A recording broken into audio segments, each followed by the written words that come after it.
আচমকাই আগুন লেগে যায় বারাসাতের 12 নম্বর রেলগেট সংলগ্ন যে দোকানগুলি রয়েছে সেখানে। আগুনের ভয়াবহতা এতটাই ছিল যে 4টি দোকান এখনও পর্যন্ত পুরো ভস্মীভূত হয়ে গিয়েছে। ঘটনাস্থলে পৌঁছেছে দমকলের 2 থেকে 3টি ইঞ্জিন। আগুন নেভানোর কাজ জোর কদমে চলছে।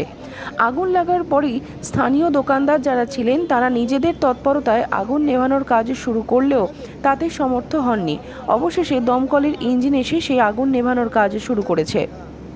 একটা পায়রা বাস্ট হয় কোথায়, এই ঠিক ওই যেখানে আগুন লেগেছে তার থেকে প্রায় 10-20 ফুট আগে রেল লাইনের ওখানে পায়রা বাস্ট হয়। রেল লাইনে যে বাস্ট হওয়ার পরে তারপরে কিছুক্ষণ বাদেই ওই 20 ফুট 25 ফুট বাদে যে দোকানগুলো আছে তাগুলো করে আগুন জ্বলা শুরু হয়। এবং এখানকার সব স্থানীয় বাসিন্দা এবং আশেপাশের দোকানদার, ভ্যানওয়ালা, রিক্সাওয়ালা যারা ছিল তারা অনেক চেষ্টা করেছে আগুন নেভানোর জন্য, কিন্তু পারেনি। লাস্টে ফায়ার ব্রিগেড এসছে, এখনও আগুন জ্বলছে। ঠিক আছে, আমাদের হকার ভাইদের অনেকের মাল যে দোকানগুলো আগুন লেগে, দোকানগুলো কিসের দোকান ছিল? ওগুলো সব হচ্ছে রেডিমেডের দোকান ছিল, কম্বল, শীতবস্ত্র যে কম্বল। কোন জায়গায়? এটা 12 নম্বর রেলগেট। মানে মোট কটা দোকান পুড়েছে এখন অব্দি আমরা দেখেছি মোটামুটি 6খানা দোকান হচ্ছে মানে পুরো খালি করা হয়েছে। তার আশেপাশে দোকানগুলো খালি করা হয়েছে। মানে 4টে দোকান তো পুরো ধুলিসাৎ হয়ে গেছে। দমকলে কটা ইঞ্জিন এসছে? দমকলের নিচে একটা ইঞ্জিন চলছে, উপরে একটা ইঞ্জিন চলছে। ঠিক আছে, আমার নাম বাপ্পা দাস। কটা দোকান পড়েছে?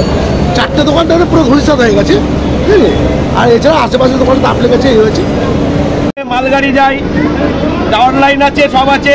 ওখান থেকে কোনো একটা কাক আওয়াজ হলো, বাস্ট হলো, দম করে একটা বাস্ট হলো। ওইটা পরে এসে চালে এসে পড়লো। সেই চাল থেকে আস্তে আস্তে আগুন ধরে গেল। 1 মিনিটের মধ্যে সব একদম ধরে গেল দাদাগুলো। কটা দোকান আগুন হয়েছে? হ্যাঁ, কটা দোকানে? এই 1 ঘন্টা আগে ঘটনাটা ঘটেছে। কটা দোকানে? এই এখানে 1টা, 2টো, 3টে, 4টে, 5টা, 6টা দোকান একদম পুরো শেষ। কত টাকা ক্ষয়ক্ষতি হয়েছে? এ তো আঞ্জা করা যাবে না বাবা, সবই তো শেষ হয়ে গেছে। এখানে তো কেনা না হলেও 20-25 লাখ টাকার ব্যাপার হয়ে গেছে এখানে।